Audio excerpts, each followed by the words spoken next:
अस्सलाम वालेकुम, welcome to it's about psychology. अगर आप मेरे चैनल पर नए हैं तो चैनल को सब्सक्राइब और लाइक कीजिए ताकि साइकोलॉजी से रिलेटेड किसी भी टॉपिक पर आपको नोट्स, असाइनमेंट या प्रेजेंटेशन बनाने में हेल्प चाहिए हो तो आप इससे ले सकें। इंट्रोडक्शन टू साइकोलॉजी में आज हमारा टॉपिक है schools of thought in psychology. सबसे पहले हम ये डिस्कस करते हैं कि स्कूल ऑफ थॉट्स किसे कहा जाता है। जब मुख्तलिफ थिंकर या फ़िलासफ़र्स का जो सारे मिलकर एक ही पॉइंट ऑफ व्यू को सपोर्ट कर रहे हों तो उस पॉइंट ऑफ व्यू को सिस्टमेटिकली और कॉम्प्रिहेंसिव मैनर्स में प्रेजेंट किया जाए तो वो स्कूल ऑफ थॉट कहलाता है। स्कूल ऑफ थॉट की जो फर्स्ट कंडीशन है उसमें ये बताया गया है कि ज़रूरी नहीं है कि जो तमाम फ़िलासफ़र थिंकर जिनका सेम पॉइंट ऑफ व्यू है वो एक ही एरिया से ताल्लुक़ रखते हो, यानी उनका एक ही वो सारे जो है ग्रीक पीरियड से हो या फिर सारे जो है मॉडर्न पीरियड से ताल्लुक़ रखते हो। वो सारे जो है वो दूर दराज के इलाकों या फिर मुख्तलिफ एरिया से भी ताल्लुक़ उनका हो सकता है। ज़रूरी ये होता है कि उन सबका पॉइंट ऑफ व्यू सेम हो, इसलिए उन सबका पॉइंट ऑफ व्यू सेम होने की वजह से उसको मुख्तलिफ कंट्रीज़ के जो फ़िलासफ़र्स हैं या थिंकर्स हैं उनको उनके सब पॉइंट ऑफ व्यू को इकट्ठा करके उनको एक जगह पे जमा किया जाता है। अब हम वन बाय वन जो है major school of thought in psychology जो है उनको डिस्कस करते हैं। सबसे पहला जो है स्ट्रक्चरलिज्म को डिस्कस करते हैं। विलियम वॉर्ड को जो है स्ट्रक्चरलिज्म का फाउंडर कहा जाता है। विलियम वॉर्ड को साइकोलॉजी का साइंस ऑफ माइंड देखता था, तो इसलिए इसका ये पॉइंट ऑफ व्यू था कि हमें इंसान के जो है माइंड के स्ट्रक्चर को स्टडी करना चाहिए। इसलिए स्कूल ऑफ थॉट को स्ट्रक्चरलिज्म का नाम दिया गया। और विलियम वॉर्ड ने जर्मनी में लिप्जिग के मुकाम पर जो है वो 1879 में फ़र्स्ट अपनी लेबॉर्ट्री को इंट्रोड्यूस करवाया था और ये साइकोलॉजी की पहली एक्सपेरिमेंटल लेबॉर्ट्री थी। इसके साथ साथ जो है बेस जो है वो स्ट्रक्चरलिज्म की विलियम वॉर्ड ने रखी थी, लेकिन ईवी टिश्नर ने जो है as school of thought structuralism को इंट्रोड्यूस करवाया था। इसका जो विलियम वॉर्ड का फर्स्ट जो था, इसने कहा था कि सेंसेशन को जो है वो टू टाइप्स के जो एक्सपीरियंस वो इफ़ेक्ट करते हैं। फर्स्ट को उसने इमीडिएट एक्सपीरियंस का नाम दिया था, डायरेक्ट एक्सपीरियंस का नाम दिया था, और सेकंड को उसने इमीडिएट एक्सपीरियंस या फिर इनडायरेक्ट एक्सपीरियंस का नाम दिया था। इमीडिएट एक्सपीरियंस वो एक्सपीरियंस होते हैं जो कोई भी इंसान या इंडिविजुअल डायरेक्टली ऑब्जर्व करता है, इसलिए इसको डायरेक्टली एक्सपीरियंस का भी नाम दिया जाता है।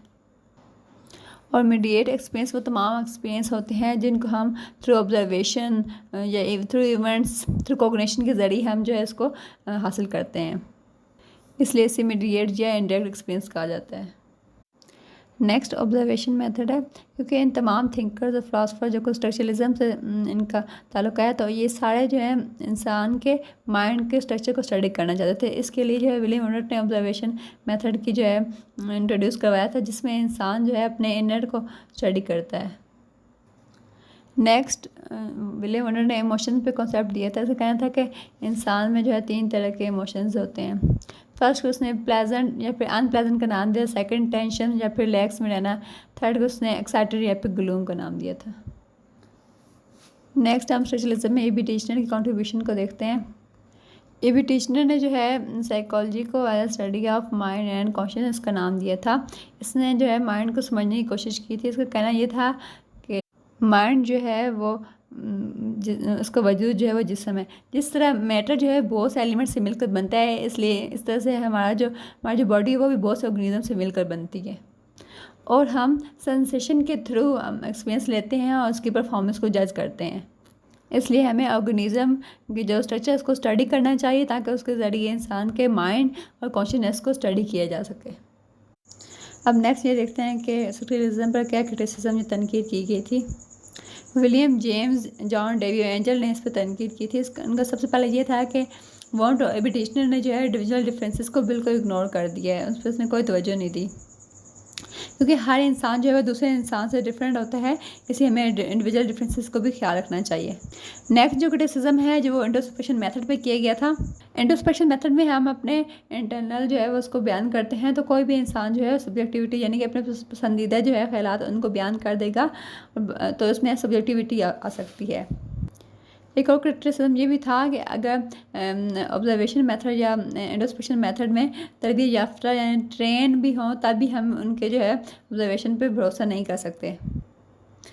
तो ये तमाम जो क्रिटिसिज्म्स की गई थे ये सब जो है वो सच साबित हुए थे।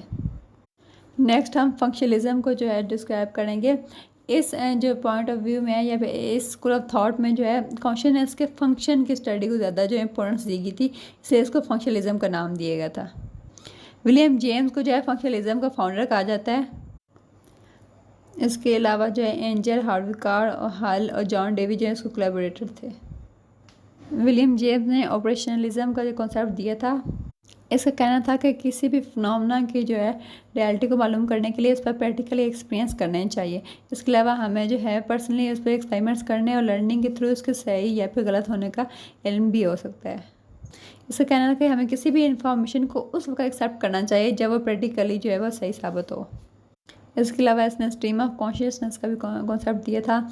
इसका कहना था कि कॉन्शियसनेस का मतलब होता है सेल्फ अवेयरनेस, और जो हालत जो है हमारी हर वक्त बदलती रहती है। इसने 2 टाइप्स ऑफ जो कॉन्शियसनेस बताई थी। फर्स्ट जो है सेंट्रल कॉन्शियसनेस का नाम दिया था, सेकंड को पेरिफेरल कॉन्शियसनेस का नाम दिया था। नेक्स्ट में हम रॉबर्ट एस वुडवर्थ का जिक्र करते हैं। रॉबर्ट वुडवर्थ ने जो है रिस्पॉन्स और स्टिमुलस के दरमियान जो है ऑर्गेनिज्म की टर्म को इंट्रोड्यूस करवाया था।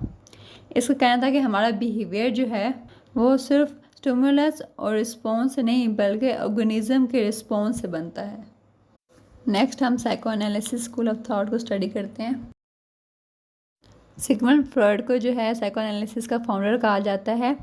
ये अपनी सदी में जो है सबसे मशहूर था। बुनियादी तौर पर जो है वो ये थेरेपिस्ट था, लेकिन इसने अपने जो है थेरीज की जो बेस है वो अपने एक्सपेरिमेंट्स ऑब्जर्वेशन पे रखी थी। इसने जो पहला कॉन्सेप्ट था वो स्ट्रक्चर ऑफ माइंड किया था। इसने इंसानी माइंड को जो है वो 3 पार्ट्स में डिवाइड किया था। फर्स्ट कॉन्शियसनेस, सब कॉन्शियसनेस एंड अनकॉन्शियसनेस। कॉन्शियसनेस से मुराद इंसानी ज़हन की वो सतह है जिससे इंसान जो है ख़ुद वाकिफ़ होता है। इसमें हमारी memory, perception, thinking, problem solving, decision making वगैरह सब शामिल होते हैं। अनकॉन्शियस में हमारे वो तमाम इमर्स शामिल होते हैं जो हम भूल चुके हैं या फिर जो हमारी तकलीफ दे होते हैं, हम उन्हें याद नहीं करना चाहते। और अनकॉन्शियस में वो भी तमाम हमारी ख्वाहिशें शामिल होती हैं जिनको हम पूरी नहीं कर सकते। ख्वाब जो है वो उसकी बेहतरीन मिसाल एग्जाम्पल हो सकती है। सब कॉन्शियस जो है वो कॉन्शियसनेस और अनकॉन्शियस के दरमियान में होता है। इसमें हमारी वो तमाम फीलिंग्स या आइडियाज़ होती हैं जो कि कॉन्शियसनेस से निकल के अभी तक अनकॉन्शियस में नहीं पहुंचे थे। वो तमाम हमारे आइडियाज़ और थिंकिंग इसमें मौजूद होती हैं। नेक्स्ट इसका कॉन्सेप्ट जो था वो पर्सनैलिटी के बारे में था। इसने स्ट्रक्चर ऑफ पर्सनैलिटी बयान किया था। इसने इंसान की पर्सनैलिटी उसमें 3 इसने उसमें डिवाइड किया था। फर्स्ट को उसने इड का नाम दिया था, सेकंड को ईगो का और थर्ड सुपर ईगो कहा था। उसको कहना था कि ये 3 ऐसे कॉन्सेप्ट हैं या फिर ऐसे हमारे पर्सनैलिटी के पार्ट्स हैं जो कि कभी तो एक दूसरे में कॉन्फ्लिक्ट में रहते हैं और कभी एक दूसरे के साथ कोऑपरेट कर रहे होते हैं। फ्रॉइड ने इड को जो है बायोलॉजिकल एस्पेक्ट का नाम दिया था जिसमें हमें खाना पीना आता है। ईगो को इसने साइकोलॉजिकल इफेक्ट का नाम दिया था जिसमें हमारे लव, एफिलिएशंस वगैरह आती हैं। और सुपर ईगो को इसने जो है सोशल एस्पेक्ट का नाम दिया था जिसमें हमारे जो है सोशल सपोर्ट, सोशल कंपैरिजन वगैरह ये सब शामिल होते हैं।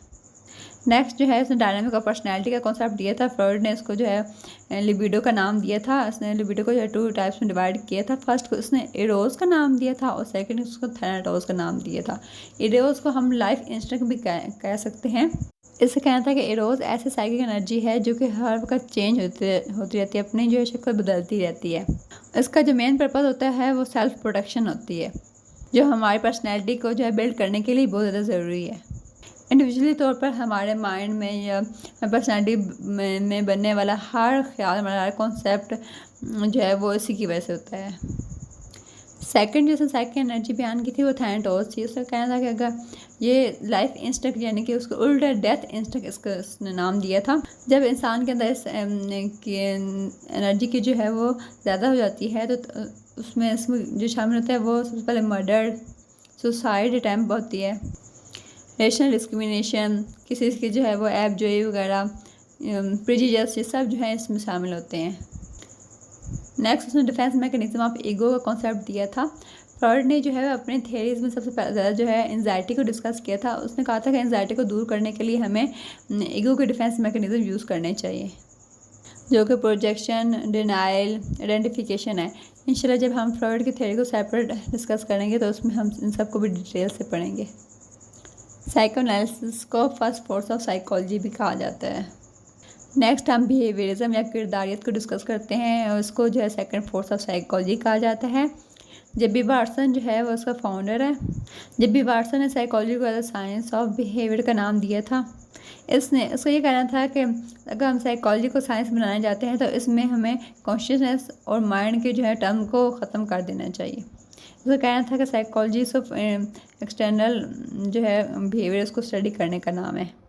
वाटसन का ये कहना था कि साइकोलॉजी का जो मेन मकसद है वो इंसान के बिहेवियर को प्रिडिक्ट करना है, और प्रिडिक्ट करने के लिए ज़रूरी है कि इंसानी किरदार को कंट्रोल करके उसको जो है सब्जेक्टिवली स्टडी किया जाए। और इसके लिए उसने जो है पैरेलल का एक मेथड कंडीशन रिफ्लेक्स को इस्तेमाल किया था। वाटसन ने अपने तजर्बात के ज़रिए साबित किया था कि जानवरों की तरह इंसान के किरदार को भी कंट्रोल किया जा सकता है। इसका कहना था कि कैसे हमारे एनवायरनमेंट जो है वो हमारे बिहेवियर पर इफ़ेक्ट करते हैं। और उसने ये कहना था कि हम कंडीशन रिफ्लेक्स मेथड को इस्तेमाल करके आम बच्चों को अपने मर्ज़ी के मुताबिक तालीम देकर जो चाहे बना सकते हैं। इसके अलावा वाटसन ने जो है 2 टाइप्स बयान की थी बिहेवियर की। फर्स्ट एक्सटर्नल और सेकंड जो है इंटरनल। एक्सटर्नल वो बिहेवियर होता है जो कि ऑब्जर्वेबल होता है, जिसे हम जो है ऑब्ज़र्व कर सकते हैं।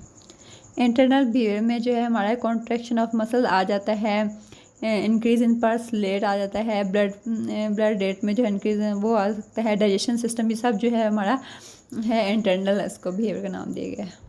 नेक्स्ट हम ह्यूमनिस्टिक स्कूल ऑफ थॉट को डिस्कस करेंगे। ह्यूमनिस्टिक स्कूल ऑफ थॉट को थर्ड फोर्स ऑफ साइकोलॉजी कहा जाता है।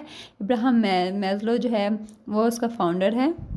इब्राहम मैस्लो ने साइको एनालिसिस और बिहेवियरिज्म दोनों स्कूल ऑफ थॉट पे जो है क्रिटिसिज्म की थी, और उसके जवाब में इसने ह्यूमनिस्टिक स्कूल ऑफ थॉट को इंट्रोड्यूस करवाया था। इसका ये कहना था कि इंसान बाय नेचर बुरा नहीं होता। इसका इब्राहम मैस्लो का कहना था कि इंसान में जो है एवोल्यूशन की सलाहियत एबिलिटी मौजूद होती है, और जब वो अपनी हिडन एबिलिटीज़ को सामने लाता है, लेकिन जब वो ऐसा नहीं कर सकता तो इसमें हेल्पलेसनेस पैदा होती है, जिसकी वजह से वो मुख्तलिफ साइकोलॉजिकल डिजीज़ का शिकार हो जाता है। इसलिए हमें चाहिए कि हम इन तमाम रुकावटों का परसीव करें और इन्हें दूर करने की कोशिश करें कि जो इंसान में हेल्पलेसनेस को पैदा करती हैं। मैस्लो का जब मेन कॉन्सेप्ट था वो हायरार्की ऑफ नीड्स था। इब्राहम मैस्लो ने जो है वो इंसान के मोटिव्स को जो है हायरार्की में एक्सप्लेन किया था और बेहतरीन अंदाज में पेश किया था। इसने हमें डिफरेंस बताया था, बायोलॉजिकल और साइकोलॉजिकल नीड्स में डिफरेंस बयान किया था। इसमें मैस्लो के मुताबिक हमारी भूख, प्यास और नींद जो है बायोलॉजिकल नीड्स हैं, जबकि self esteem, love and affiliation जो है वो हमारी साइकोलॉजिकल नीड्स हैं। इसके अलावा जो है मैस्लो ने सेल्फ एक्चुअलाइजेशन का कॉन्सेप्ट भी दिया था। इसका ये कहना था कि अगर हमारी तमाम क्रिएटिविटी एबिलिटीज़ जो हैं वो पूरी हो जाएं तो हमारी सेल्फ फुलफिलमेंट भी हो जाती है। नेक्स्ट हम गेस्टार्ट स्कूल ऑफ थॉट को डिस्कस करते हैं। 1911 में जो है 3 Germans Max Bergman, Kurt Koffka और वुल्फगैंग कोहलर ने जो है वो स्कूल ऑफ थॉट की बेस रखी थी। इनका कॉन्सेप्ट था कि whole is greater than sum of its parts, कि जब कोई भी इंसान किसी परसीव कर रहा होता है किसी भी चीज़ को, तो वो एज अ होल चीज़ों को देखता है, उनको जैसे पार्ट्स को एज अ होल उसे परसीव करता है, और उन्होंने इसे लॉ ऑफ प्रेगनेंस का नाम दिया था। गेस्टाल्ट में जो है इन्होंने 5 फिनोमेना और अपेरेंट मूवमेंट के टर्म इंट्रोड्यूस करवाई थी।